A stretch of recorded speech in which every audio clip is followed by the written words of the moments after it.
No, I can hear you really good. Nice. And we are live. Gaming family, this is LVG with the gaming section. We got another good interview lined up for you guys. If you don't mind, sir, can you please introduce yourself? Yeah, my name is Remy Siu, and I'm the founder of Sensei Visitor and creative director there as well. Awesome, awesome, awesome, man. Well, first of all, we spoke a little bit earlier. So, again, I want to say thank you so much for taking your time out your day just to come hang out with us and talk with us, answer a couple questions, and just really speak to us about your passion in gaming and game developing, man. So, thank you so much. Yeah, no, thanks for having me. No, thank you. And thank you so much, Kano, for making things work from behind the scenes, man. Just bringing us together from different parts of the world to share that same passion for gaming. Thank you so much for that, Kano. All right. So if you don't mind, let's get to, I guess, the origins before we get into the game. So, what is your favorite game and what got you into gaming? Okay. um, I'll start with what got me into gaming. So, Okay. uh, really, I think going over to my cousin's house, my cousin had a SNES, and I Okay. would always kind of go over and play the standard SNES games like Super Mario World, Donkey Mm-hmm. Kong Country. Mm-hmm. But then I never really had a console of my own, and I remember kind of being like, oh, I really want to have a console. And then I guess, and this is maybe similar to a lot of kids in the 90s, I eventually did get a console, but I got the PlayStation as my first Right. console. Okay. And like at that time, I had no idea what that was. Right. And I was like, what is this thing? Like, it's not a Nintendo, right? What is it? Right. I don't know what Sony is either. I was super young. And so, but then I started playing these. I guess the first game I got was Crash Bandicoot for it, Yep. and Yep. then Jumping Flash. Have you played Jumping Flash? This I like, have not. That I have not. yeah, like that one was something that I was playing really early on. But then I didn't know it at the time, but I was like really just playing these early 3D games a lot, and I didn't really spend a lot of time playing any of the kind of 2D games in our 16-bit era games at that when I was kind of growing up. Right. And so I think what really got me into gaming, I think the moment where I was like, oh wow, this is kind of something like really, both it blew my mind and then Mm. also something that I still remember to this day, is that I was late to it. I went to EB Games to go get a game. I heard all about this Final Fantasy VIII game that was coming out at the time. Yep. Yep. Um, Okay. I remember seeing like Squall on some cardboard cutout and stuff like this. And I went in there and I was like, "Yo, can I?" To the cashier, I was like, "Can I get Final Fantasy VIII?" Mm. And he's like, "Well, wouldn't you want to play Final Fantasy VII first?" And I was like, "Well, I don't know what that is." So Right. Right. Right. sure. Um, and then he was like, reached under the desk and was like, "I swear I've never done this before." And he was like, "Here's my copy of Final Fantasy VII. I'll sell it to Wow. you for $10." And I Wow. was like, "Oh, okay." And I was like, yeah, I think I was 8 or something. And um and I said yes. And so I took his copy of Final Fantasy. Paid $10 for it or something. Um, Mm. and I still remember to this day on the PlayStation case there was like a, I don't know, he was a smoker or something. So like Oh. some of the um plastic on the jewel case had like melted off or something. And I Oh, still that's have that gross. case. And Really? I just Wow. yeah, I still remember that case with that, like, stain in it. But I got it and I went back, and I started playing Final Fantasy VII, and I think that was, like, the first game I really kind of attached to, where Definitely. I was like, "Wow, this has so much to say." Up until then, I was mostly just playing, yeah, Crash Bandicoot Right. or Jumping Flash or Just whatever. straightforward games. Yeah. Yeah, very straightforward games, and, I remember playing Final Fantasy VII and being, like, many, many, many days in, Mm. um, and I was like, "Oh, there's more to it." Oh my Yeah, goodness. there's, like, so Right. much more, right? And then I remember and, like, that just kept happening, and I think at the end of disc 1, um, I thought it was over. I thought the game was over, And it and they was were like, just "Oh, yeah." beginning. Yeah, I was like, "Put in disc 2," and I was like, "Oh my god, what do you mean?" And Yeah. I did open the case. Of course, there was 3 discs in it, but I was like, I didn't know what those were for. I Oh, just, definitely. yeah, wasn't sure. And so I think that would be, the moment kind of I really um got into games, I would say. Okay. Or in one of my definitely earlier, one of my favorite games of all time was that kind of first interaction with any kind of JRPG.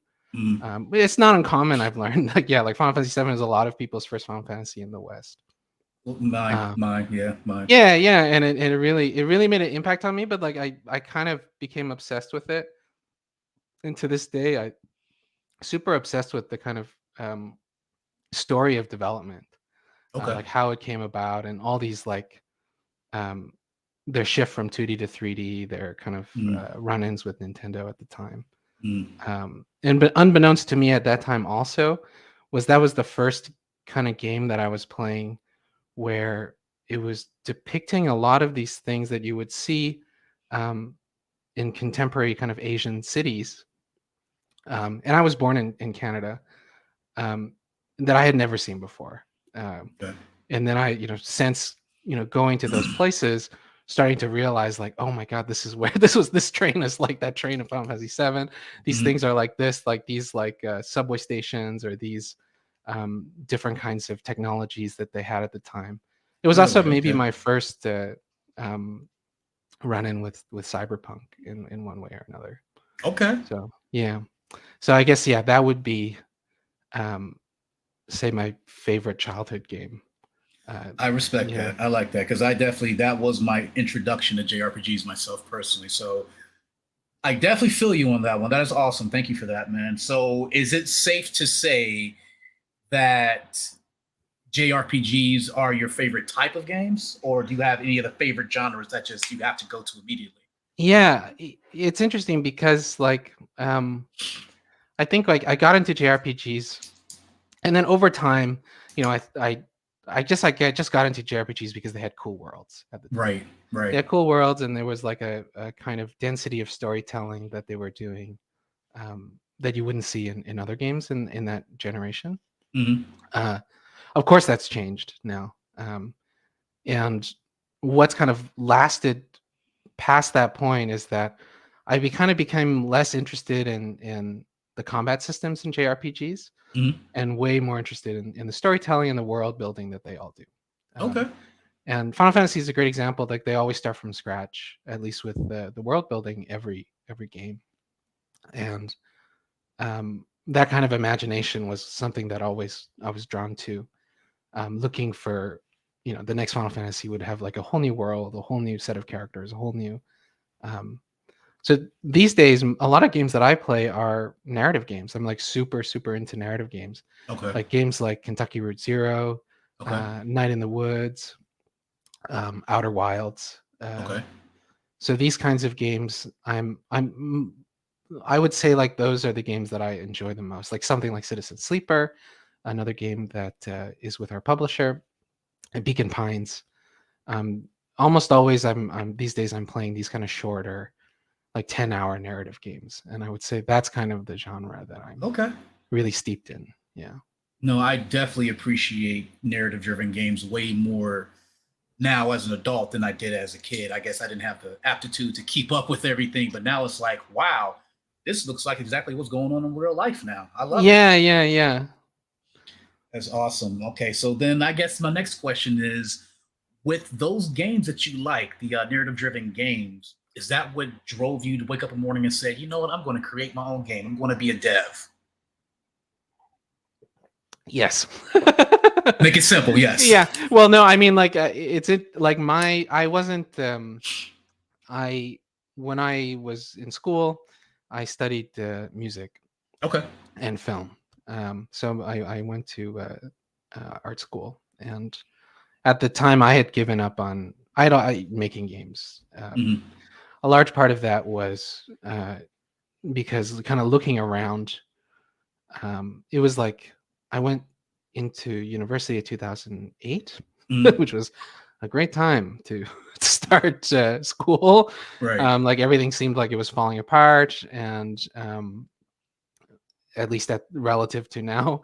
And so I was kind of thinking that I would probably try to work in film, Right. or in some sort of music context. the tools really weren't 100% there either yet. Understandable, right? It didn't really seem like it was possible for a really small team to make something of scope.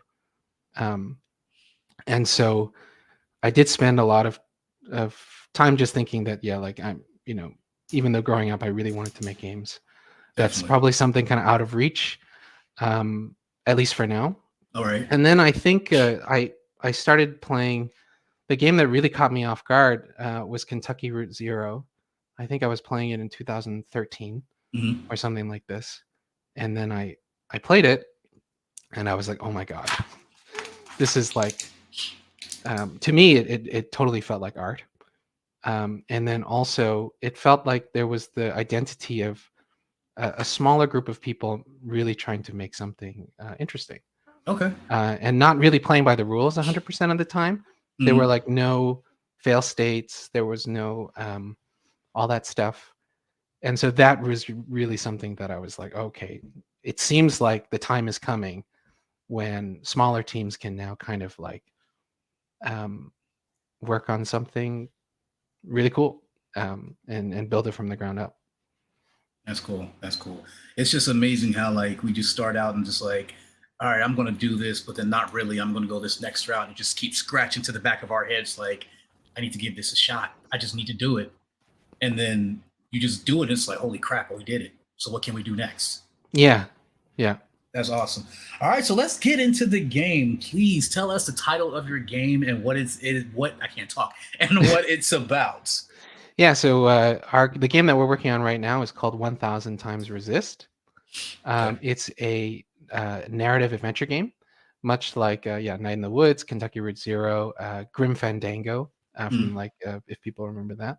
Oh I yeah. think I think that's really popular now. When I was playing it when I was younger, nobody knew what Grim Fandango was. Right. But now, of course, we have the internet, and there's all these people out there who've played it, so it's great. Mm. So yeah, 1000 Times Resist is a game where you relive the memories of your god, to kind of uncover a 1,000-year-old lie. Oh, So okay. this involves the setting of the game is you playing as a clone called Watcher, and your kind of function is to go and relive the memories of the All-Mother. The All-Mother is kind of your deity that you worship. Okay. And this takes place in a kind of undetermined future. We don't know how far in the future it is. Mm. And what you do learn from the memories is that the All-Mother was alive in the present time, our present time, in 2019. Sorry, 2030, I should say. And then Mm. you also experience the memories of her parents who were alive in 2019, so our time. Wow. So Okay. you kind of get this. The game is really about exploring these spaces, both in the far future, both in a kind of a closer future, and Mm. then also in our present, which they would consider really the ancient past. Mm. So in that way, we're really trying to make a sense that we consider the present. There's been a real rift between the future and the present, and it's for the player to kind of start to make these connections as they play, Okay. kind of bringing back aspects of history that they see. Okay. That sounds mind-boggling, but still really interesting. No, that the back and forth of it actually just it kind of I guess drives your brain and want to put pieces together almost. I like that. I like that a lot. So when I saw the trailer on Twitter, um, I saw a couple games and I'm like, wow, this I think this drew inspiration from two particular games off the top of my Mhm, head. But let me ask you, mhm. what games did you draw inspiration from when you made this game? Yeah, one of the biggest inspirations for us is near Automata. Yep. Um, Okay. and part of that is really how near Automata is kind of telling its story, Mm, and how it like goes on for way longer than you think right. it does. I'm trying not to spoil it. I uh it's okay, yeah. man. No, I understand. It's like you want to say a lot, but you can't. Yeah, and like I don't want to spoil near Automata either, because so much, Mm, like, all I ever want to do is wipe my memory and play that game again. um and so that is a huge influence. And that particular kind of like strangeness that Yoko Taro incorporates in the way that he world builds is a huge inspiration to us. Another big influence for us is, well, Kentucky Route Zero, I've already talked about, and games like Grim Fandango, kind of that LucasArts era adventure game. That's kind of at the core of our influences. So when I saw the I'm assuming the protagonist, for some reason I got a little bit of Shin Megami Tensei vibes from the protagonist. I'm like, I wonder if he's a fan of these games or not. I am. So it's hard to boil down every influence, right? Like, of course, you play all these games and they live in your memory, right? And it is kind of, when we were working to kind of define the look of the game, like our art director, he's from Japan. He lives in Canada now, and one of the looks that we wanted to kind of get at was something that was close to anime, but not 100% anime. Right. And that's been something of a challenge for us, trying to navigate this space in between of, how can we take influence from anime influences? How do we take influence from some of all these other things that we've seen in film and TV, and try to put it together? So that's an ongoing challenge for us. No, definitely. No, I mean, I see the vision you guys are doing. That's why I'm really interested in it. I can't wait for it to come out. Thanks. So then next question. What type of engine are you using to make the game? Yeah. We are using Unreal. Sorry. Okay. I take that back. How could you? We are using Unity. I don't know why I would say Unreal. I think we were talking about Unreal just before this.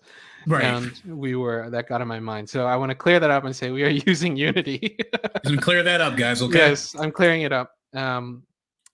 Yes, we're using Unity, and we're using the built-in pipeline. So it's that's kind of our background is in Unity.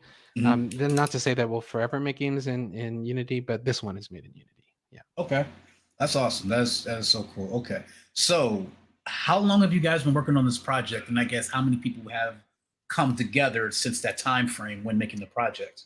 Yeah, so we've been working. It's only been a short period of time. We've been working on this project probably since last July. Really? Yeah, so we started development. So I had worked on a prototype by myself for a while. But then when we brought everybody on last July, we restarted production. And part of it was that I wanted to make sure that everybody who joined the team had an influence on the game. And we weren't working kind of on this from a place where I was working by myself. And so we did reboot production in last July, and so that we've been working on it ever since. So I think that's kind of like 18 months. Is that my math on this? 18 months of development right now. So that's kind of how long we've been working on it. So then within those 18-esque months, what's the biggest challenges that you've been facing? Oh, yeah. I should also answer your other question about the team. Oh, right now we kind of have... Sorry, no, my bad. We had like 4 people working on it, including myself. And yeah, so we have an artist, we have a programmer, and we have myself. I guess I'm the generalist. And a producer who's trying to keep us all in check. And so one of our biggest challenges is that we are a small team, and we're trying to be ambitious about the amount of story that we get to tell, but trying to scope it properly. The other aspect of it that's been kind of interesting is that, when we were making this game, we really wanted to lean into, this is a narrative game. This is like, the reason why you play this game is because you want to experience the narrative. And that has kind of been interesting from a very different place of, sometimes games are systems heavy. And then you can kind of create a core loop that spins out into content. Whereas in our case, where we're trying to build all of our systems and all of our interactions and anything that happens in the game around the narrative and how it unfolds, there are a lot of unique events, if that makes sense. Definitely. See, and those unique events all kind of have to be made. And so the game is split up into chapters. Every game that every chapter that we are developing has all these different unique events in them, and it's almost like every time we're making a new chapter, we want each chapter to be very different and distinct. And it's almost like we're making 10 smaller games as opposed to one really big game, say, for example. Okay. Yeah. That's interesting. Wow. Okay. All right. So with this being narrative driven, this leads me to my next question. What is the response that you're looking for the gamers to have when they experience your project? Yeah. I want them to be surprised and shocked. Yeah. I think in a good way. In a good way. In a good way. Yeah. Right? In a Okay, good way, go. of course. Right. Yes. Always looking for positive versions of these responses. Right. Right. I think, we're really, one of the things, because we decided to lean really heavily on the narrative aspect of it. Right. Each chapter has a different type of control scheme or control mode. So like one chapter is side scrolling, one chapter is first person, one chapter is third person. Okay.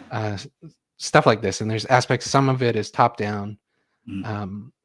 So it's kind of like using all of these different ways of depicting your control of the character that games kind of have accumulated now over the still relatively short history of video games, but now there is a real set of vocabulary of like, oh yeah, this is top-down control mode, this is side scrolling, this is first person, and they all have different ways of telling stories.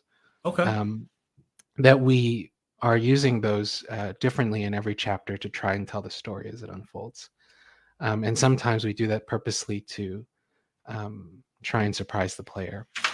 Really? And make a twist, say like a plot twist that happens more accentuated because of the control scheme that you're in. Okay. So I guess, TLDR is that we do want to surprise and shock people. That's do want to kind of go a little bit further than people expect. So that's cool. Okay. Oh, that's dope. I like that. So I got to go back to a question I asked because I forgot to ask two parts of that question. So when you have your challenges with developing and getting everything together, how do you overcome them? Like what do you do, or how do you, I guess, rally the team and say, you guys don't make this game, I'm gonna punch you guys in the face? Like how do you no, don't say that. No, but I hope not. But how do you do that? Yeah, I mean, usually what happens is that so when there's like even though it's a small team, we still do kind of like these sprints, right? Every 2 weeks or 1 week. And anytime something is kind of dragging out and taking a little bit too long, or what we consider too long, we do start to just have a really frank and transparent discussion amongst us to be like, oh, why is it, say, taking too long? Like there's like a couple of reasons it could be, right? One is that this is how long it takes, right? And there's nothing we can do about it, right? So a lot of that is usually involving tasks that are like super brute force, right? And then another aspect of it is that, oh, maybe this job is not for humans.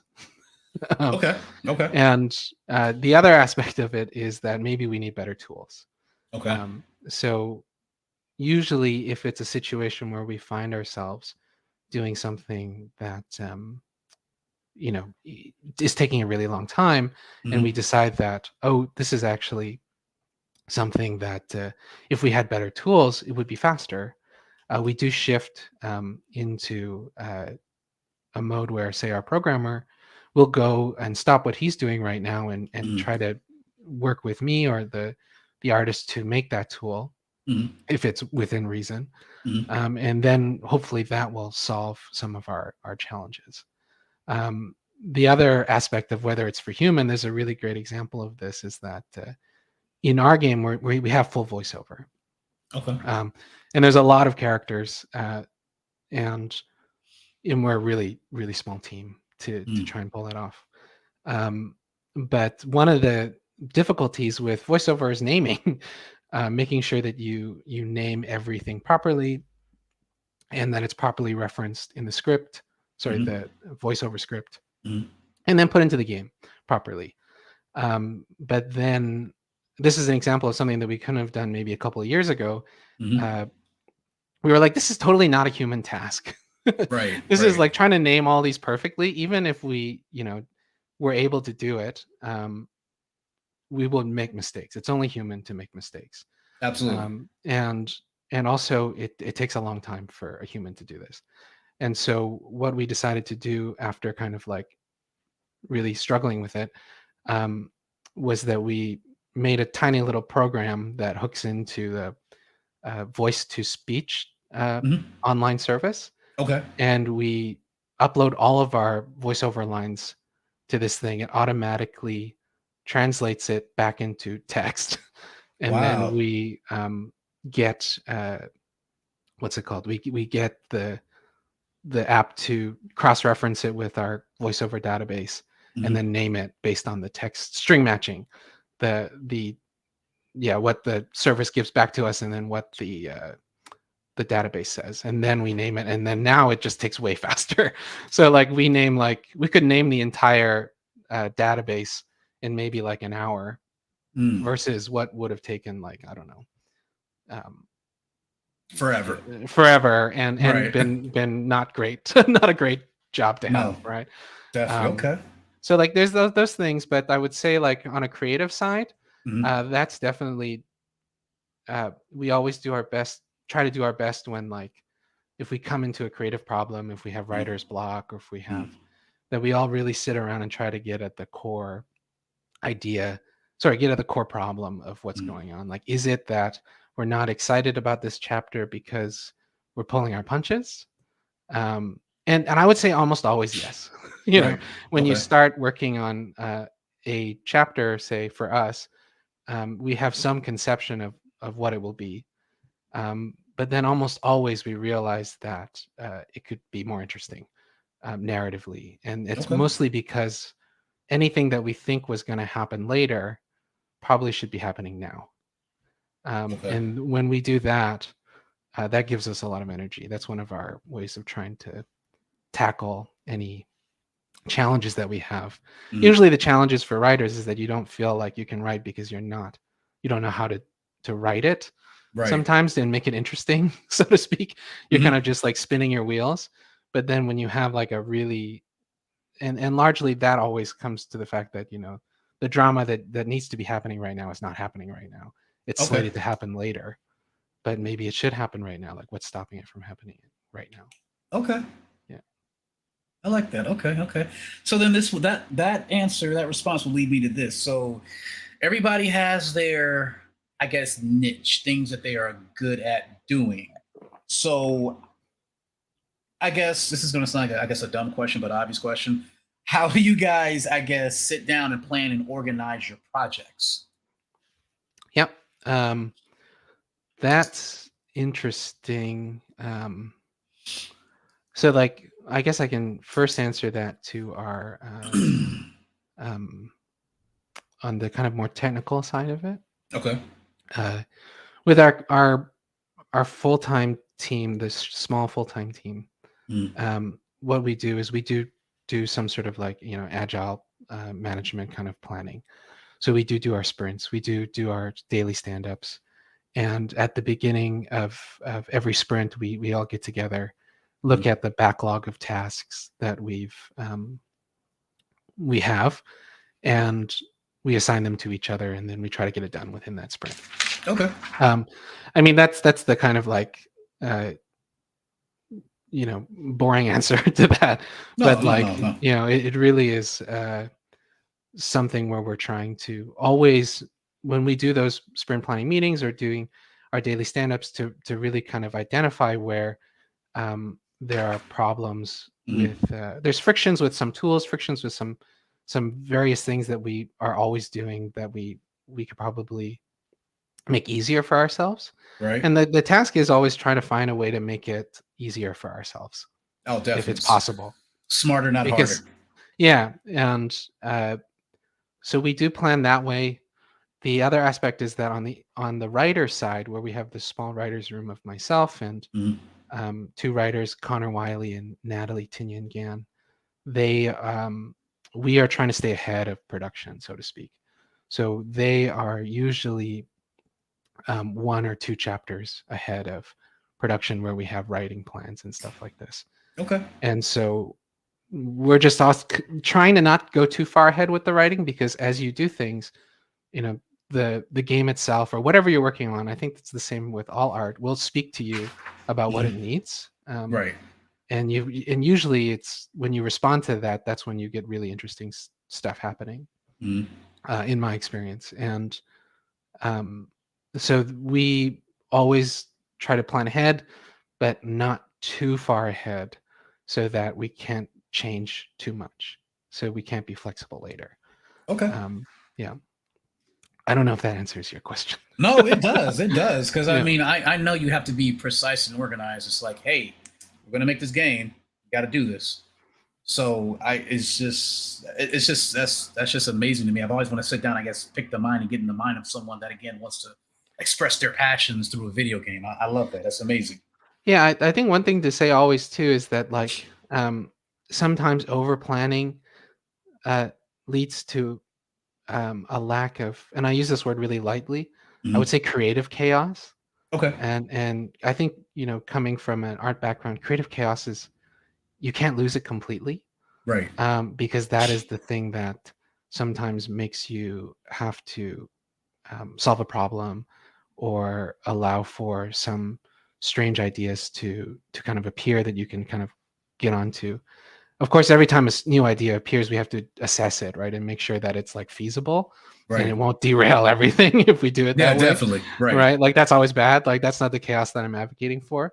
But maybe what I should say is the playfulness, right? Allow the process to be playful, Mhm. so that it's not like we're always just following a plan, but we're Mhm. still making discoveries. But that, yeah. So So basically, the creative chaos is stuff happens, but this is a good thing that happened. Let's run with it. yes, yeah, yeah. Okay. Okay. Cool. Within reason, because I know I say this really carefully, because I know there's lots of stories of, like, where there's a very bad cost to pay for that, right? Hmm. Where, like, you never want to be in a situation where there's creative chaos that just spins out into crunch for everybody else, right? Okay. And that is something that we definitely do not do, which is making sure that whatever playfulness that we have, Hmm. it's not affecting, um, that somebody has to, like, throw out all their work all of a sudden, for example. Yeah. Like, that would be bad. That doesn't sound too good. No, that's No. yeah. No, that doesn't sound too good at all. All right. So I don't know if I asked you this the first time. If I didn't, I apologize. Is this your first game you're developing? Yeah, this is the first game that I'm developing. Okay. In this context, I used to make these kinds of, what's it called? These games for stage, Okay. and games for kind of new media performance. So, like, usually, like, kind of doing VJing stuff, and, like, but it was kind of like made in a game engine, or made in a kind of game like way that you could play with a controller. Okay. Um, and other games for, like, theater. Mhm. But this would be the first video game that I'm making for, like, I don't know, that you can play. Right. You didn't have to be in one actual place to go and play. You can play on your computer or your personal device. So That's cool. yeah. So, with that being said, how do you personally feel about it? Are you excited about it? Are you nervous about it? It's like this has to be good. Like, how? What's your mind at with that? Yeah, I think I would say that we're definitely nervous, Hmm. right? Like, usually, I think nobody kind of goes into making something, and they always hope it will be good, right? Right. Right. Right. Um, and what we've learned so far is that, yeah, at least for myself, Hmm. um, yeah, game development is definitely some sort of marathon, right? You're definitely running a marathon, and you're not trying to sprint. And trying to kind of stay excited, and stay kind of focused is one of the Right. biggest challenges of making anything, right? Definitely. So, for me, It depends what day you ask me, honestly, right? Right, You go right. you go through that whole cycle of being like, oh, I'm nervous. Oh, like I don't like this, to like, oh, actually it's fine, to like, I think that that's something we all experience Oh yeah, yeah. all the time. And today I would say that I am nervous, but at Hmm. the same time, I do really want to see people's responses to the narrative and some of the things that we're making. A lot of the surprises that we're trying to prepare for players, we Hmm. can't really talk about until it comes out Right, because we right, don't right. want to spoil it. But we're hoping that those land. And so when we do playtesting, that's always been really helpful for us to either stay motivated and to be excited again, right? Right, Of course, definitely. sometimes it comes back and you're like, oh, this is broken, and this is Mhm. there's a bug here, that this is not working. But that always also feels kind of energizing because Yeah, you're not working in a vacuum anymore, um, and you can either respond to those things and also get excited again. definitely. Okay, cool, cool, cool. So now, with that being said, so let's say if you can travel back to the start of everything, your career, what Mhm. would you do, or would you do anything differently? To the very, say, like 2012, say. Yeah. I've been thinking about this a lot. I would have stayed on Twitter, Yeah. which was one thing that, because like I did performing arts before Mhm. doing games, and like when we, think back to 2012, Mhm. um, a lot of performing arts, we mostly focused our social media attention on Facebook. And Right. part of the reason why was because they used to have a really great event system where Mhm. like you could go to any place and look at the events that were happening that night, and you can find a show, you can find like a music performance, underground show, um, and see also what your friends in the city are going to. And so like we mostly kind of invested most of our time building our social media presence on Facebook. Um, And I had a Twitter account in 2008. I remember Twitter when I was like SMSing, texting from my flip Yeah. phone. Right. Um, and and so I made a decision around that time to be like, you know what, I'm just going to focus on Facebook. And of course, that blew up in my face, Oh yeah. as these things go, right? And so like Mhm. returning to Twitter in like I don't know 2019, Mhm. because kind of planning to be in games again, or for the first time, Mhm. and realizing that Twitter was really important to the games community. Definitely. I would say Right. that was one thing that I wish that I did not have. I wish I did not leave Twitter in 2012. Okay. That was another. That sounds like a boring answer to this, but like No, that no, was no, no. immediate at the front of my mind. I think the other aspect is I I wish that I had kind of paid a little bit more attention in some of the programming electives that I Mhm. I did at school. Okay. Um, uh, and well, yeah, I think thankfully, I don't have too many regrets. Mhm. Um, I did have a really, working in the performing arts was really great. I Mhm. enjoyed that a lot. Of course, until COVID, but Yeah, COVID sucks. yeah. So um, that that would be those are some of the biggest things that I wish I had paid more attention to, is some of the programming.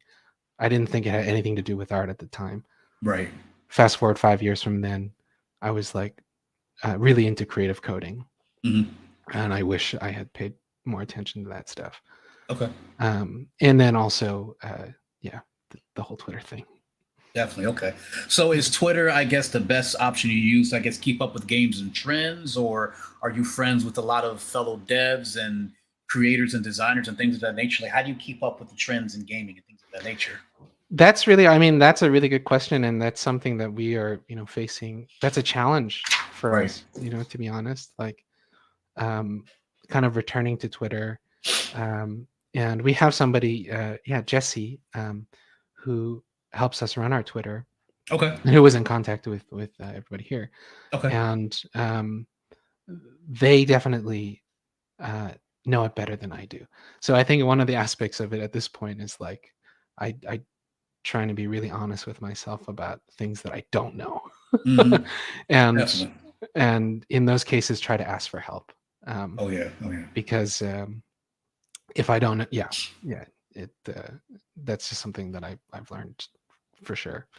But that being said, trying to answer your question is, it has been difficult because we like most of our team is from the performing arts, Mm-hmm. um, and we don't have a lot of say industry connections. Thankfully, because of our publisher, we do have relationships with our fellow developers in the kind of under the slate of games that they have. Mm-hmm. And we, a lot of people have been really nice when we reach out to them and have helped us, given us information. But it is an ongoing challenge, I think, for us as new people, so to speak, to the Mm-hmm. industry, to make these connections, especially when our company kind of started in COVID, Mm-hmm. and we never went to any events, or we haven't gone to any events so far, live events, because of for obvious reasons, because they don't exist or they stopped. Right. Right. And I know that this is also something that uh, other solo developers who are kind of started working in COVID face the same challenges, and it is with our team as well. So, Okay. but I would say from what I can tell, Twitter is the place for so many of these things. Twitter, and then also now TikTok, it seems. Yeah. Yeah. I can see that. Yeah. I can see that. I can see that. Definitely. Definitely. So, with you being in the position that you're in right now, again, congratulations on going out and chasing your dreams, man. Definitely. That's Thank you. awesome. That's good to Yeah. hear. Do you have any advice, tools, I guess recommendations for future devs? Mm.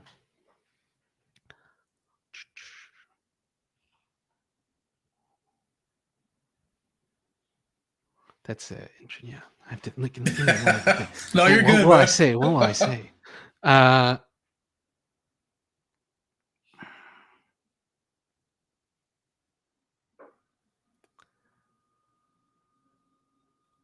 Definitely to develop strategies Mhm. to make yourself excited again. Mhm.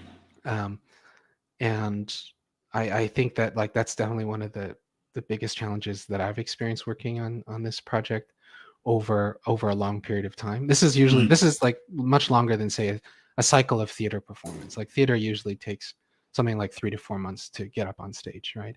If you Right. have a script.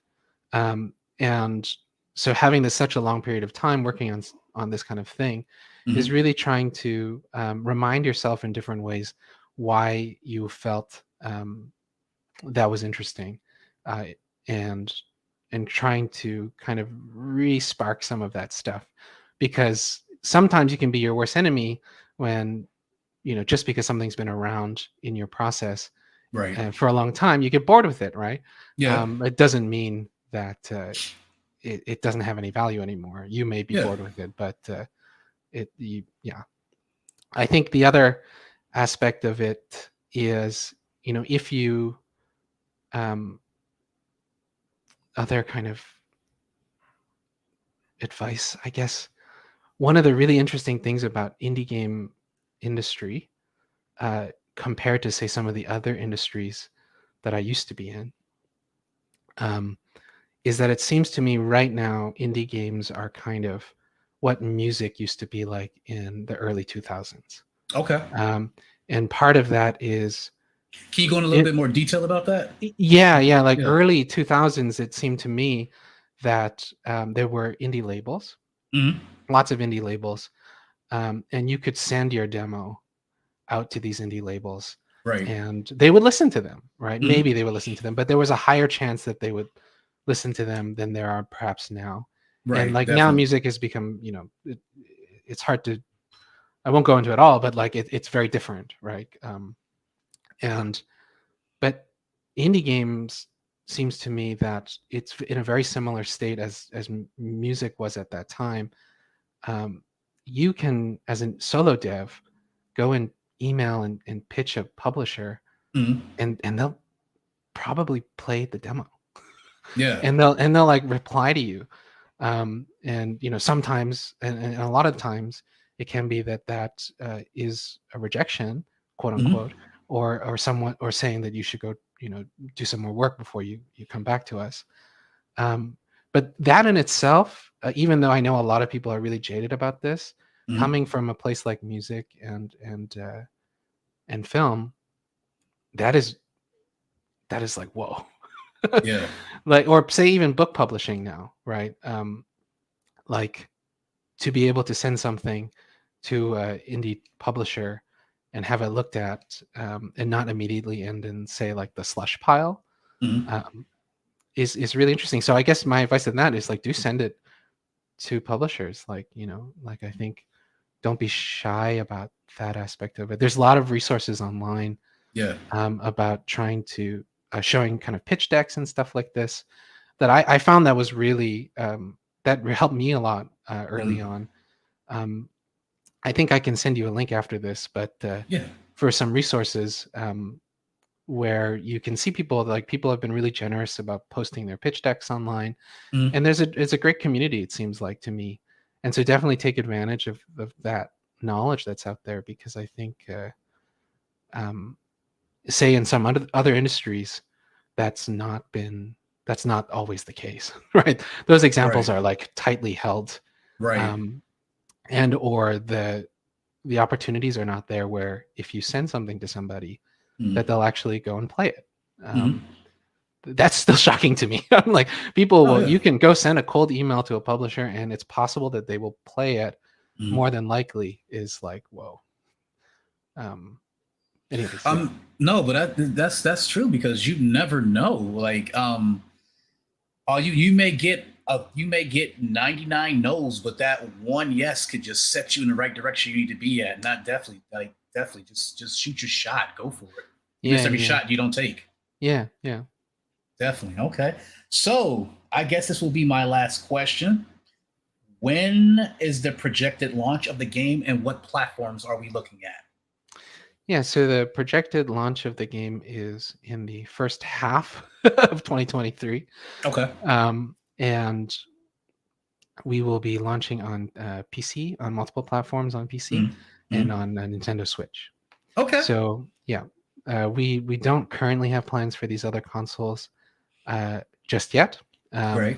At this time, that's what I can say. Okay. So on Steam, GOG, itch, and Nintendo Switch. There's probably some more PC platforms. I can't remember off the top of my head all of them. I think Epic is one. Yes, Epic. Yes. Green Man Gaming. Yes. I don't know the other ones either. There's just too many. Definitely it's too many. Yeah. Okay. Now, I guess this is my last question. Sorry. Would you be okay with YouTubers such as myself and other streamers playing your product and basically, I don't want to say reacting to it, but just having that, trying to feel what you're feeling when you basically, is it okay if we play the game? And will we get in trouble, I guess, with music or any type of, streaming issues? Does that make sense what I'm asking? Yeah. I don't think I mean, yes, I would love streamers to play the game. Yeah. And I think, no, I don't think there'll be any issues. All the music is original. So, okay, that's cool. Yeah. That would be, as far as I can tell, there's no issues. And I totally would love any streamer to come and get in contact with us and start playing our games, especially near launch. We can start sending out some keys to streamers like yourself. Okay. And definitely, I appreciate that. I know that it can be tough with narrative games because they're not kind of like, say like roguelikes or, as they say, evergreen content games.